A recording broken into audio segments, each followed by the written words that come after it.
नमस्कार, law street journal का Hindi channel law street Bharat देख रहे हैं आप। मैं हूं शिप्रा शर्मा। लॉ स्ट्रीट भारत ये वही चैनल है जिसने सबसे पहले मुहिम छेड़ी थी जंतर मंतर से अपने वकील अश्विनी उपाध्याय जी के साथ। 2001 साल था और दिन था 8 दिसंबर का।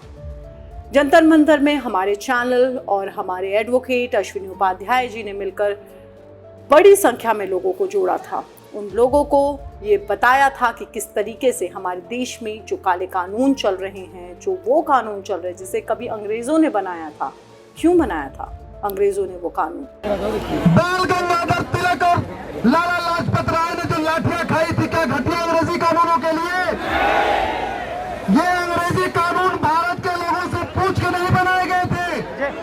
कानून जो है बनता है तो पहले ड्राफ्ट बनता है, उसको वेबसाइट पे डाला जाता है, जनता का सुझाव लिया जाता है, उसके बाद फिर कैबिनेट पास करती है, फिर संसद में बहस होती है, तब कानून बनता है। क्या ये घटिया कानून इस तरीके से का प्रोसेस अपनाया गया था क्या? अरे ये तो लंदन में बन के आता था, यहाँ लागू हो जाता था, यहाँ पूछा ही नहीं जाता था इस कानून में करना है कि नहीं करना। वो इसलिए बनाया था कि वो हमारे देश की जनता पर अपना मनमाना हक जता पाए, मनमाने तरीके से कानून के जो शिकंजा है वो आम जनता पर कस पाए। हालांकि विरोध भी बहुत हुए, कई जाने भी उस वक्त गई थी।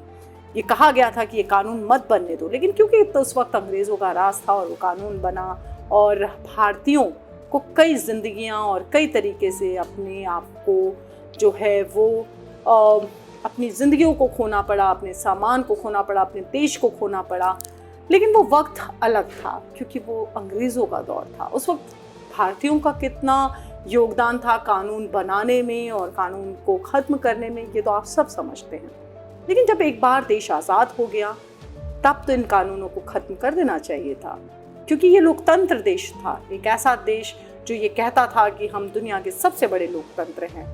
सर्वधर्म के लोग यहाँ पर रहते थे, सर्वधर्म के लोग यहाँ पर एक साथ अपनी ज़िंदगी जीते थे और लोकतंत्र को प्रणाम करते थे। लोकतंत्र तानाशाह को नहीं मानता था, राजशाही को नहीं मानता था।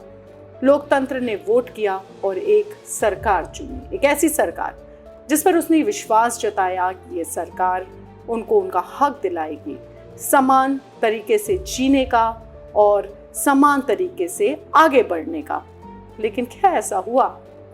क्या वो कानून जो अंग्रेज बना के गए थे मनमाने तरीके से भारतीयों पर राज करने के लिए, क्या वो कानून बदले गए? नहीं, वो कानून नहीं बदले गए। उल्टा उन कानूनों को एक हथियार बना लिया गया। ये कहा गया कि ये वो कानून हैं जो अब देश के क्रिमिनल लॉ का हिस्सा होंगे। उन कानूनों के जरिए जिसे कभी अंग्रेज इस्तेमाल किया करते थे, वो कानून अब राज्य की सरकार इस्तेमाल करने लगी। आप बंगाल का एग्जाम्पल ले लीजिए, आप और कई राज्यों का एग्जाम्पल ले लीजिए जहाँ पर जो है वो कई बुराइयाँ, कई अन्याय होते के बावजूद भी पुलिस के हाथ ऐसे बंधे रहते हैं, वो कुछ नहीं कर पाते। क्यों?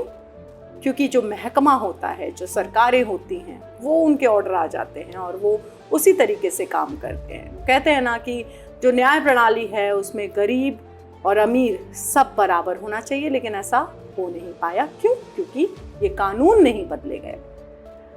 फिर अब जब संसद आया, जब गृह मंत्री अमित शाह ने उन काले कानूनों पर, देश के क्रिमिनल लॉ को बदलने पर अपनी बात रखी, बिल पास किया, तो ये उम्मीद जगी कि हो सकता है अब देश में बदलाव आ रहा है, एक नया भारत बन रहा है और ये जो नया भारत है वो सही मायने में लोकतंत्र की मिसाल बनेगा, सही मायने में लोकतंत्र की कहानी कहेगा। लेकिन जब तक न्याय व्यवस्था से, न्याय प्रणाली से, कानूनों से लोकतंत्र के हाथ बंधे हो, वो देश एक लोकतांत्रिक देश सही मायनों में नहीं बन सकता। क्योंकि लोकतंत्र ये एक वो शब्द है जहाँ पे जो तंत्र होता है वो लोगों द्वारा चलाया जाता है। लेकिन यहाँ पर जब कानून ही ऐसे थे जिसे सरकार, अंग्रेज, महकमा अपने तरीके से चलाता था, तो लोकतंत्र सिर्फ नाम मात्र रह गया था।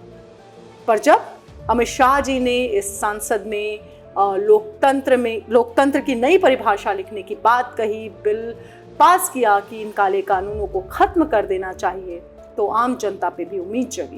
अध्यक्ष, ये तीनों विधेयक दंड विधान प्रक्रिया, क्रिमिनल जस्टिस सिस्टम को बेसिक कानून, इसके लिए मूलभूत कानून ये तीन विधेयकों के अंदर है। एक है इंडियन पिनल कोड जो 1860 में बनाया गया, दूसरा है क्रिमिनल प्रोसीजर कोड जो 1898 में बनाया गया, और तीसरा है इंडियन एविडेंस एक्ट जो 1872 में बनाया गया। 1860, 1898 और 1872 में अंग्रेजों द्वारा बनाए गए, अंग्रेजों की संसद के द्वारा पारित किए गए ये तीनों कानूनों को समाप्त कर आज हम तीनों नए कानून पुरस्कृत करने के लिए मैं आया हूं। और लॉ स्ट्रीट भारत को भी एक उम्मीद आई कि जो लड़ाई वो इतने सालों से लड़ता आ रहा है, जो जंतर मंतर में उसने लड़ाई लड़ी, और जिस तरीके से जंतर मंतर में जो हमने लड़ाई लड़ी उसको एक अलग ही रूप दे दिया गया। अश्विनी उपाध्याय जी की गिरफ्तारी हो गई, ये कहा गया कि ये देश तोड़ने की बात कर रहे हैं, हमें देशद्रोही तक करार दिया गया।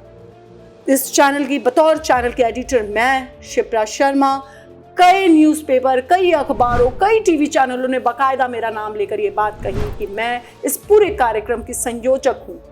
लेकिन आज जब ये तीनों कानून बदल के रख दिए गए हैं, लोकसभा में बिल पास हुआ और खुद देश की माननीय राष्ट्रपति द्रौपदी मुर्मू ने इस पर मंजूरी का अपना ठप्पा लगाया, तो हम सही साबित हुए, लॉ स्ट्रीट भारत सही साबित हुआ। और खासकर लॉ स्ट्रीट भारत की वो मुहिम आज रंग लाई, और आप सब ने जो विश्वास हमारे चैनल पर जताया था, बतौर लीगल चैनल जिस मंशा के साथ हम आगे बढ़ रहे थे, आज वो मंशा पूरी हुई। हमें खुशी है और हम इस बात के लिए आप सबका शुक्रिया अदा करना चाहते हैं, क्योंकि आप ही वो लोग थे जो लगातार हमारा साथ देते रहे, हमारे साथ खड़े रहे और हम पर विश्वास रखा। आज देश को एक नया कानून मिला है, नए क्रिमिनल लॉज मिले हैं, और ये सारे जो पुराने अंग्रेजों के कानून थे, वो कानून जो हमें हमेशा ये याद दिलाते थे कि हम आज भी गुलामी की बेड़ियों में हैं, वो कानून अब हट चुके हैं। एक नया भारत निकल कर आया है और उम्मीद है कि आने वाले सालों में हम देश के सबसे बड़े लोकतंत्र सही मायने में अपने आप को साबित कर पाएंगे। कानूनी रूप से भी हम आगे बढ़े हैं, और ये सब संभव हुआ है मौजूदा सरकार की जो मंशा है उस पर। लॉ स्ट्रीट जर्नल का Hindi channel law street Bharat आज देश को इन नए कानून मिलने पर आप सबको बधाई देता है। हमारे चैनल से आप लगातार जुड़े रहे, हम पर विश्वास रखा, इसके लिए आपका बहुत बहुत धन्यवाद। नमस्कार।